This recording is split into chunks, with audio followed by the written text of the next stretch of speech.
partir de agora, nós iremos ler a palavra de Deus.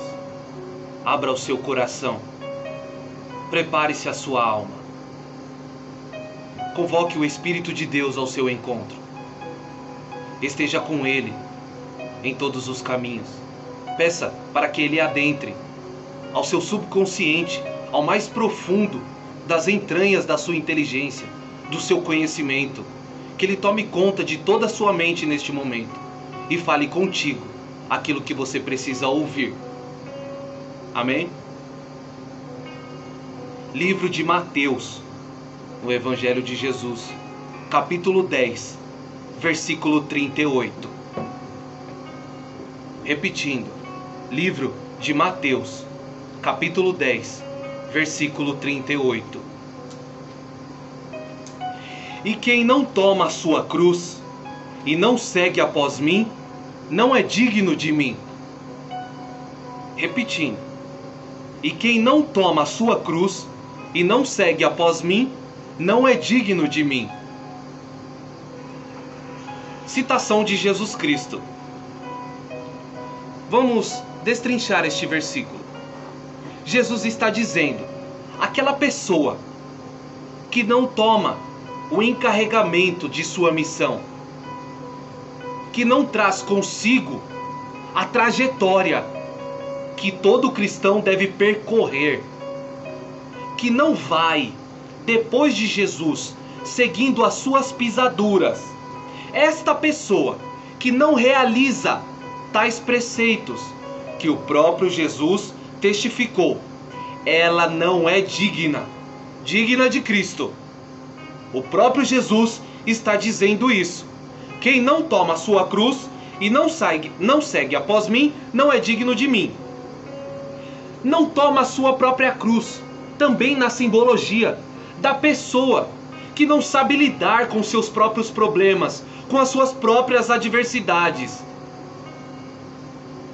Não consegue enxergar um palmo além do alcance e ter o poder de ação para realizar os seus próprios problemas. E não segue após Cristo, que não deixa tudo isso impedir a Jesus. Tem pessoas que deixam isso impedir. Jesus disse: não é digno de mim. Então tome a tua cruz e anda. Tome toda a sua dificuldade, todos os obstáculos que você particularmente enfrenta. Todos nós temos certas calamidades pessoais. Às vezes compartilhamos, às vezes nós retemos em segredo. Mas o interessante é que você consiga conquistar o seu objetivo, apesar de que tudo isso esteja tentando lhe impedir. Tome a tua cruz e anda. Anda, continue, com foco e determinação, rumo ao seu objetivo. Tome a sua cruz. A próxima meditação fica no capítulo de Marcos, capítulo 15, versículo 30. Neste caso, é Jesus, no Monte do Calvário.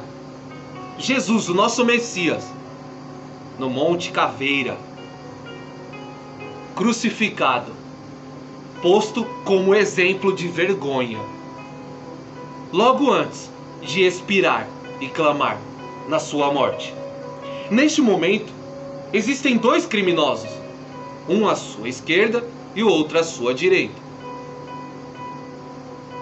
Um, no entanto, vê que Jesus é santo e o reconhece, pede para que Cristo lembre-se dele quando chegar ao reino do seu Pai.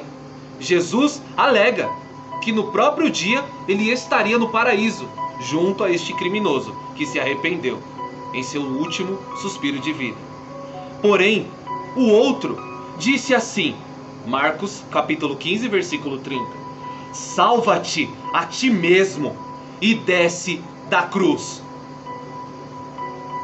Estamos entendendo que o tema de hoje é sobre a cruz. Deus está querendo dizer sobre a sua cruz, sobre a cruz de Cristo, que pagou a dívida do seu pecado através de seu sangue. Jesus nos comprou para Deus a preço de morte. Um criminoso diz: salva-te a ti mesmo, e desce da cruz. Salvou a tantos e não consegue salvar a si mesmo. Ele insultou Jesus, ele indagou o seu poder. Porém, Jesus não tentou usurpar-se, ser Deus, descer destronando a terra, aferindo raios sobre aquelas pessoas. Não. Ele não veio com o poder de Deus, mas veio com o caráter de Deus. Jesus não se sentiu afrontado, nem por um momento desistiu do encargo que Deus deu a ele. Ele não desistiu da cruz, não desistiu dos 2 touros transversais. Não, muito pelo contrário. Ele carregou como propósito primordial, ele trouxe como o seu princípio, como o seu fundamento, a sua vida ele entregou, todo o seu ser, à vontade de Deus, e fez-se grande trevas. Em seguida, João, capítulo 19, versículo 31. Os judeus, pois, para que no sábado não ficassem os corpos na cruz, visto como era a preparação, pois era grande o dia de sábado, rogaram a Pilatos que se lhes quebrassem as pernas e fossem tirados. Na morte de Jesus, estava tendo uma grande festa judaica. E o sábado, que era um dia separado, era um dia aclamado por todos, Jesus fez grande escândalo, com a sua morte, com os seus perseguidores, com a inveja sobre a sua vida. No entanto, eles pensavam apenas na preparação desta celebração de religiosidade. Era um grande dia, era uma data notória. Como nós temos algumas datas especiais, que nós não deixamos nenhum compromisso, nenhuma responsabilidade ser tomada neste dia. Temos certos costumes a fazer nesse dia. Pois é, os judeus também tinham. E eles rogaram a Pilatos. Eles foram pedir pessoalmente para Pilatos, para que aquelas mortes que aconteciam na cruz fossem mais rápidas, para que os corpos fossem tirados, para que acontecesse, vai, morre logo, sai, tira daqui, vamos prosseguir avante com a nossa preparação. Como se fossem nada, como se Jesus não fosse ninguém. Porém, o próprio profeta Isaías disse que nenhum osso de seu corpo foi permitido que se quebrasse. Os soldados que estão naquela região, eles não quebram as suas pernas, porque vê que já estava morto, já testificaram a sua morte. Porém, eles furam o lado de Cristo, furam como se fosse na região do abdômen, um pouco mais aos cantos, e lá sai sangue e água, porque ele é a água que emana da rocha, porque ele é a pedra de esquina, que é tropeço para muitos que andam em escuridão, mas para nós é o poder de Deus. E o que acontece neste momento? Pois é, os centuriões, os soldados, eles se admiram, porque realmente só pode ser alguém extremamente espiritual. Realmente ele é o Cristo, o escolhido, o Messias, que estava morrendo na cruz. Porém, não quebraram os seus ossos. Consegue entender o mistério de Deus? Através da profecia, não foi-lhe permitido que lhe tocassem, que não violasse o seu corpo puro, imaculado, Cordeiro vivo, que morreu por mim e por você. E no terceiro dia voltou, ressuscitou.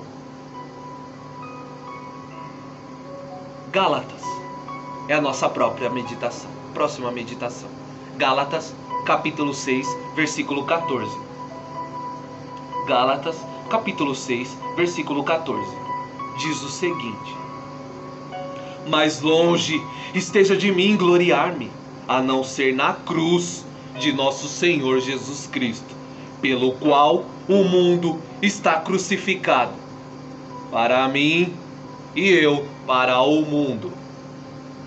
Novamente, mais longe esteja de mim gloriar-me, a não ser na cruz de nosso Senhor Jesus Cristo, pelo qual o mundo está crucificado para mim e eu para o mundo. Paulo quis dizer, longe de mim toda vanglória. Aqui é o apóstolo Paulo falando no que é concernente a Jesus, trazendo à sua memória as pisadas de Cristo.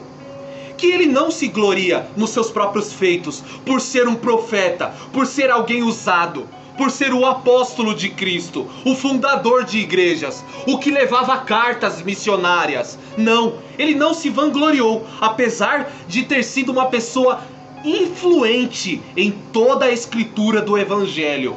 Ele poderia fazer isso, mas não fez.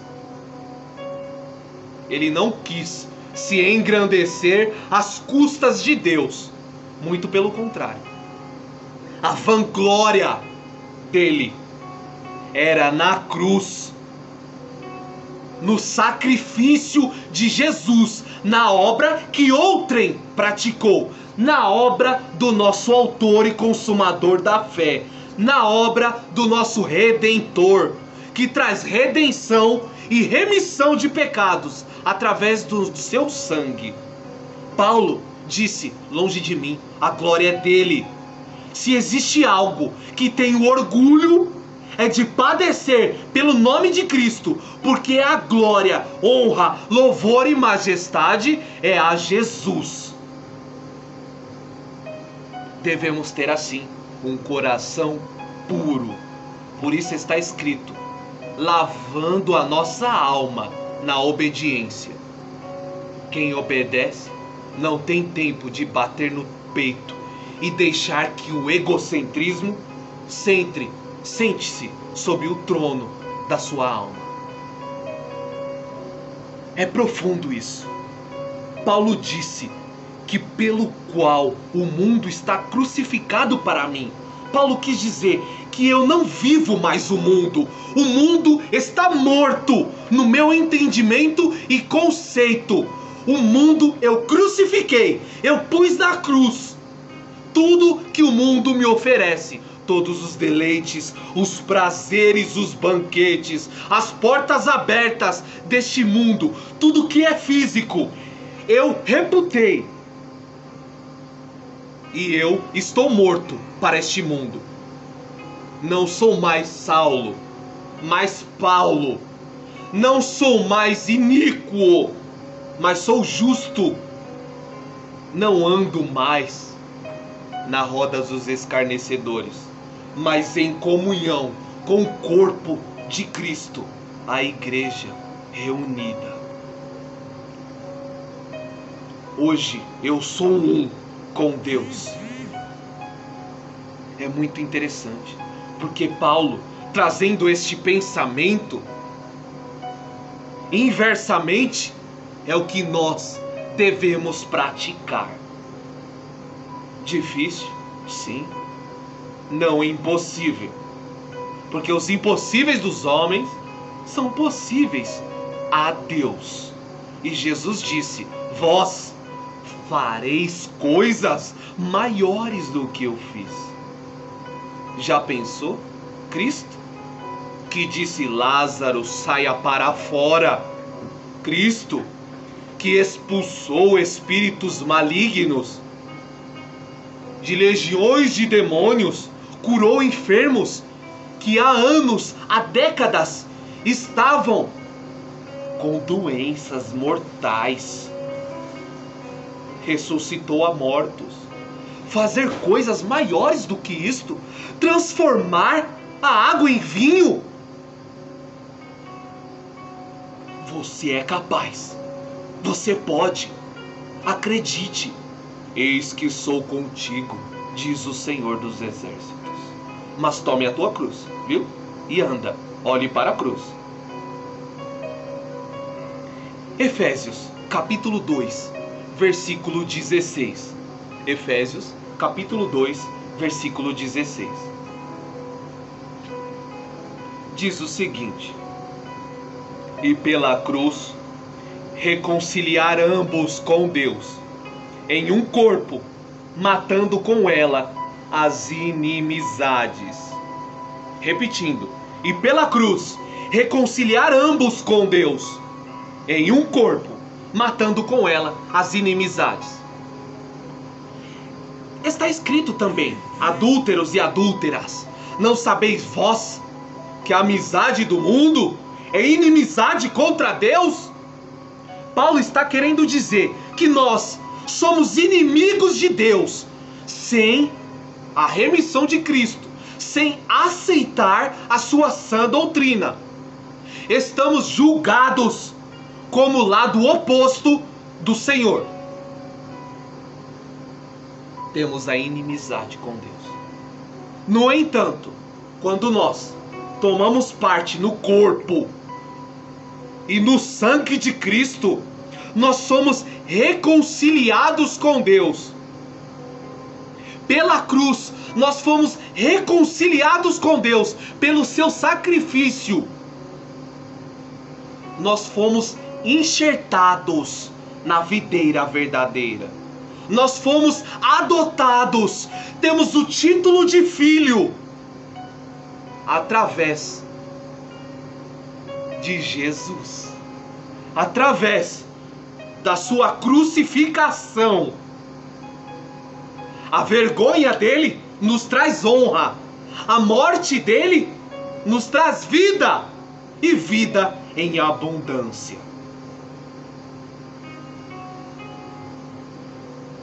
Foi morta todas as inimizades. Foi morto todo título de inimigo. Foi excluído da lista do inferno o teu nome. Por isso eu digo a você: o seu nome está escrito no livro da vida. Mantenha-o lá. As nossas atitudes podem mudar este quadro, mas a nossa obediência o manterá. O seu nome escrito no livro da vida. Creia no Senhor Jesus, será salvo, tu e a tua casa. Filipenses, capítulo 2, versículo 8. Filipenses, capítulo 2, versículo 8. E achado na forma de homem, humilhou-se a si mesmo, sendo obediente até a morte, e morte de cruz. Novamente. E achado na forma de homem, humilhou-se a si mesmo, sendo obediente até a morte, e morte de cruz. É morte na cruz. Loucura! Isso é loucura! Loucura o que esse homem fez. No entanto, loucura para os que perecem, mas para nós que acreditamos é o poder de Deus. Citação de Paulo. Jesus foi achado na forma de homem. Ele não veio como o Senhor dos Exércitos. Ele era esta pessoa. No entanto, veio com todas as nossas necessidades, com todas as nossas limitações. Porém, o propósito de Deus sempre reinou sobre ele. O Espírito Santo o gerou. O Espírito Santo o deu a vida e viveu até o seu último dia na terra como o amado de seu Pai. ande como o amado de Cristo. Ele se humilhou. Sabe o desaforo que você leva? E você quer responder, retrucar? Aquela acusação, aquele golpe. Pois é, ele se humilhou. É como se, em outras palavras, ele mesmo fez isso com ele. Nós às vezes merecemos certos castigos, mas ele não merecia. Ele pagou por uma conta, um débito que não era dele. Ele fez por mim e por você. E ele foi obediente até a morte. É fácil padecer numa vida pecaminosa. Não se tem escolha. Afinal, o salário do pecado é morte. Mas padecer, sofrer por algo que você não fez, é difícil. Mas ele, no entanto, engoliu e desceu a seco. A morte na cruz, loucura para os que perecem. Aos vingativos não deixariam barato, mas aos justos entendem o propósito. E a última reflexão, para encerrar. Hebreus, capítulo 12, versículo 2. Hebreus, capítulo 12, versículo 2. Olhando para Jesus, autor e consumador da fé, o qual, pelo gozo que lhe estava proposto, suportou a cruz, desprezando a afronta, e assentou-se à destra do trono de Deus. Novamente, olhando para Jesus, autor e consumador da fé, o qual pelo gozo que lhe estava proposto, suportou a cruz, desprezando a afronta, e assentou-se à destra do trono de Deus.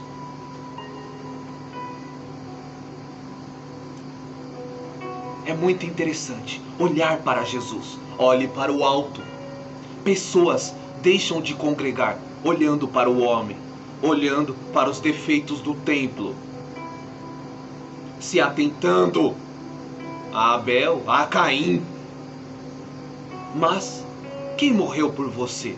Olhando para Jesus, autor e consumador da fé. Autor, o que criou a fé. Foi ele. Consumador, o que faz acontecer. Ele criou, ele faz acontecer. Toda a honra, glória, louvor e majestade é de quem? Nós só abrimos a boca. O gozo que estava proposto, a recompensa a Cristo, a recompensa que o aguardava, o título de Rei dos Reis e Senhor dos Senhores, estava o esperando. Então, aquilo que estava proposto a ele, ele suportou a cruz. Ele aguentou firmemente. Ele desprezou a afronta, sabe? Cuspiram nele. Imagine-se sendo cuspido, estapeado, espancado. Cada golpe, uma atrocidade. Talvez eu e você não suportaríamos, mas ele carregou sobre si. E como Isaías disse, ovelha muda, não proferiu uma palavra de maldição. Nós, com certos probleminhas, murmuramos. Então, entenda, Jesus aguentou tudo isso por uma visão futura, algo que estava o aguardando, algo que estava lá na frente, por todas essas coisas que ele nem tocava ainda, ele nem via. Mas ele sabia, ele cria que o aguardava. Ele suportou. É como se o pensamento dele estivesse assim: quer saber? Vai valer a pena. Eu vou suportar. Eu vou aguentar. Então ele desprezou toda afronta humana, todo sentimento maligno. Por isso está escrito: não te deixes vencer do mal, mas vence o mal com o bem. Cristo ofereceu o bem, tudo de seu ser na cruz. Está aqui a vocês, amados de meu Pai. É por vocês que eu faço isso. E assim se assentou à destra. E assentou-se à destra do trono de Deus. Assim, ele tomou a sua posição no lado direito de Deus, como braço forte. E é aquele que voltará com as suas milhares de centenas de anjos. Por mim e por você. Jesus está voltando. Prepare-se. Anuncie a sua vinda. Portanto, anunciais a morte do Senhor até que venha, como está escrito. Tome a tua cruz e anda. Negue-se a si mesmo. Negue as suas vontades. Aceite o propósito de Deus. Aceite a sua missão, porque Ele está te chamando agora. Ele está o levantando agora. Ele está aí contigo, ainda que você não veja, te olhando. A sua reação, se aceita ou se não. Diga como Isaías: eis-me aqui, Senhor, envia-me a mim. Ou, se você é como Samuel: me chamou, Senhor? Me chamou? Quem está te chamando é Deus. Tome a tua cruz e anda. Ouça aqui a mula de Balaão. Tome a tua cruz e anda. Siga após Jesus. Amém? Glória a Deus. Louvado seja o nome do Senhor Jesus. Neste momento, eu quero te convidar a ouvir o louvor. Deixe o Espírito de Deus entrar em seu ser.